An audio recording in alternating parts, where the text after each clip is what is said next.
স্বাধীনতা দিৱসৰ দিনাই সোণাইকলাত বিদ্যুৎস্পৃষ্ট হৈ এজনৰ মৃত্যু, আন এজন সংকটজনক অৱস্থাত।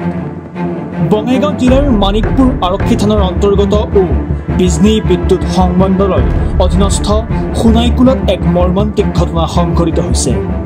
বৰ্তমান সময়ত চৰকাৰে ডিজিটেল মিটাৰৰ সহায়ত সাধাৰণ জনতাৰ ওপৰত মাধমাৰ সোধাই বিদ্যুতৰ বিল সংগ্ৰহ কৰি আছে, কিন্তু নাই কোনো উন্নত মানৰ ব্যৱস্থা।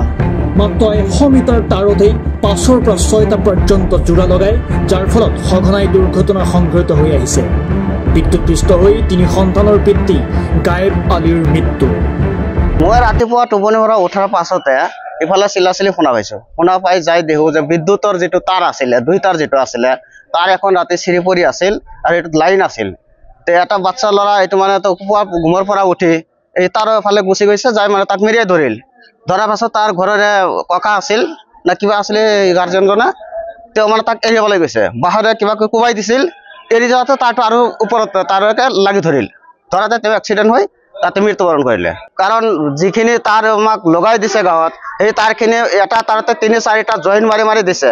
আৰু ইলেক্ট্ৰিক বিভাগৰ যিবিলাক কৰ্মচাৰী আছে, ইহঁতে যতে মতে খেলি মেলিৰ কাৰণে হৈ আছে। তাৰখিনি আমি ফোন কৰিলেও ইহঁতে আহি কোনো মতে জুৰি দি গুচি যায়।